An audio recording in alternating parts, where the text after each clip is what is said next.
Para uma conversa muito séria que precisa fazer parte das nossas mesas, da nossa rotina. Antes de sermos qualquer coisa, somos um ser social e é importante olhar para essa causa. Nós estamos agora no Maio Laranja, que é onde acontece a campanha de conscientização e enfrentamento do abuso, da exploração sexual de crianças e adolescentes no Brasil. O nosso país, durante esse mês, tem os seus olhos voltados de uma maneira intencional para essa questão. Tudo ganhou muito mais intensidade, o combate a esse tipo de abuso e violência. No ano de 2020, o combate desse crime no nosso país foi fortalecido na virada do século com a Lei 9.970/2020, aliás, /2000, que criou o Dia Nacional de Combate ao Abuso e à Exploração Sexual de Crianças e Adolescentes. A campanha do Maio Laranja já é oficializada e todo o país se mobiliza. E é claro que nós, como fazemos parte desse país incrível que é o nosso, desejamos ansiosamente erradicar esse tipo de abuso e de violência. E para que isso aconteça, é necessário que todos nós estejamos envolvidos. Eu estou recebendo aqui ao meu lado Teleno Nobre, que é conselheira estadual de Direito da Criança e do Adolescente, para falar exatamente da importância de conversarmos sobre isso. Eu sei que nós temos uma audiência, Teleno, muito grande das famílias, inclusive em várias regiões, no Piauí, em outros estados, no Ceará, no Maranhão. E eu gostaria de conversar com você, seja muito bem-vindo ao nosso programa. Obrigado. Exatamente sobre a importância do Maio Laranja. O que é que a gente precisa estar atento, Teleno, para começar essa conversa? A gente tem que estar atento aos sinais, né? O Maio Laranja, é uma campanha institucional onde o governo federal, o governo estadual, os governos municipais se mobilizam, né, junto com a rede de proteção e sistema de garantia de direito, né, para levar para a sociedade como identificar os sinais de violência sexual, de abuso sexual de criança e adolescente. E identificar também, né, em que momento você pode também estar sendo explorado de forma sexualmente, né, para fins lucrativos, para fins de exploração sexual. Hoje nós temos o advento da rede social, né, as plataformas digitais de jogos. Então, ali também tem um gatilho da pedofilia, tem um gatilho da exploração sexual. Então, o Maio Laranja, ele visa, junto com a campanha Faça Bonito, Não Feche os Olhos, né, porque nasce tudo no 18 de maio, que é o período onde você lembra, né, um grave crime ocorrido na década de 70 contra a Aracélia, né, lá no Espírito Santo. Então, o que acontece? O 18 de maio, junto com todo o mês de maio, ele se torna mobilização nacional de enfrentamento à violência sexual de criança e adolescente. Dentro desse contexto, os estados, os municípios promovem campanhas educativas. Para quê? Para que a gente possa identificar os sinais de violência. O estado do Piauí aumenta a denúncia. Mas por quê? Porque faz campanha para que as crianças consigam identificar a violência sexual, né? No momento que tem todo um contexto de situação em núcleos, às vezes familiares, e por pessoas próximas.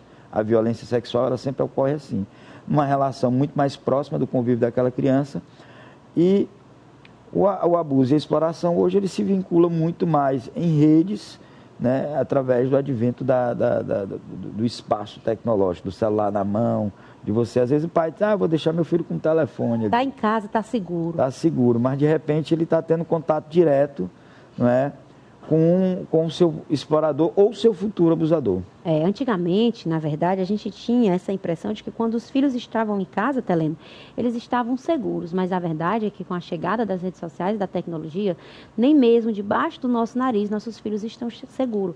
E muitos pedófilos e pessoas, abusadores, se escondem atrás em uma verdadeira máfia para abusar das crianças por meio desses canais. Sim. E isso exige um cuidado dos cuidadores, da família. A gente, com a campanha Não Feche os Olhos, Faça Bonito, eu represento hoje, no Conselho Estadual de Direito da Criança e do Adolescente, a Secretaria de Segurança Pública. Sou ex-conselheiro tutelar e lá a gente é coordenador da pasta, né, de políticas de proteção à criança e adolescente. E uma meta do Maio Laranja, 55 municípios estamos atingindo, 5 seminários. E no momento que as técnicas, ou a gente está numa palestra, num diálogo, esteve recentemente em Oeiras, quando você vai fazendo abordagem com a criança e adolescente para ela entender os sinais de como ela vai fazer a denúncia. mas na hora que você joga o gatilho também da exploração sexual e fala da rede social, de grupos de jogos, você chama diretamente a atenção daquela criança.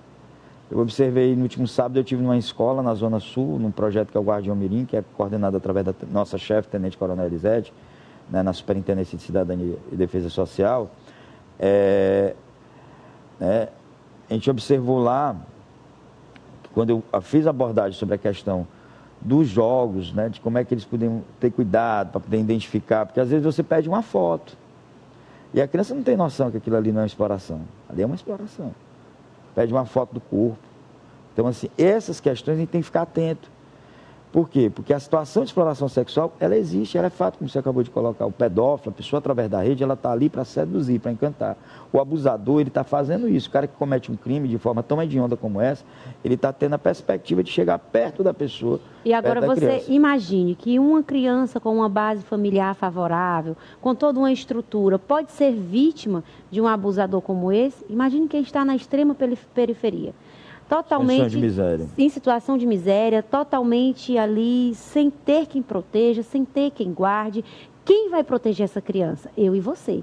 Não podemos fechar os olhos. E eu gostaria que você falasse, Helena, a respeito da denúncia.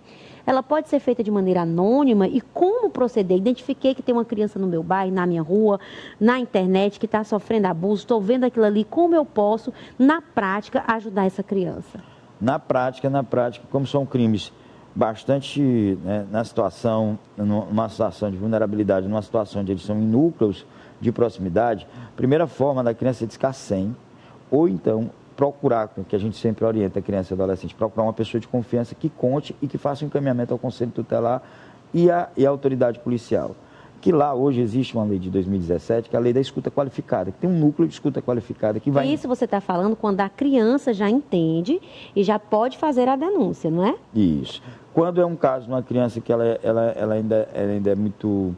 Ela está na primeira infância, ela não consegue identificar, mas o adulto identificou, ele procura o conselho, ou então ele procura diretamente a polícia militar, a polícia civil, para fazer o registro de boletim de ocorrência, né, para que lá possa a criança ser encaminhada para uma escuta qualificada, para um núcleo de escuta qualificada e toda a sua proteção seja trabalhada, certo? Desde a saúde, a educação, assistência, porque é primazia de atendimento todos os serviços.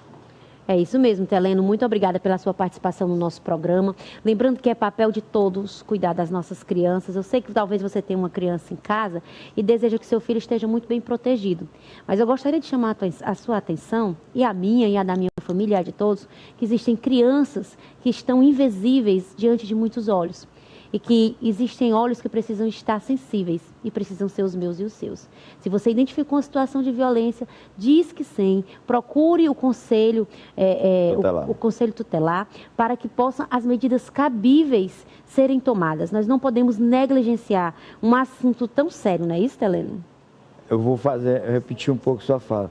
Procure o conselho tutelar, diz que sim, não feche os olhos e faça bonito, denuncie. Denuncie, faça bonito. Muito obrigada, Teleno. A gente se encontra em um outro momento para falar sobre esse assunto tão necessário aqui no nosso programa, que é o programa Revista, que é aberto para discutir causas e despertar você que está aí do outro lado na nossa audiência para esse tipo de conversa, esse tipo de atenção que a nossa sociedade precisa. Ellen.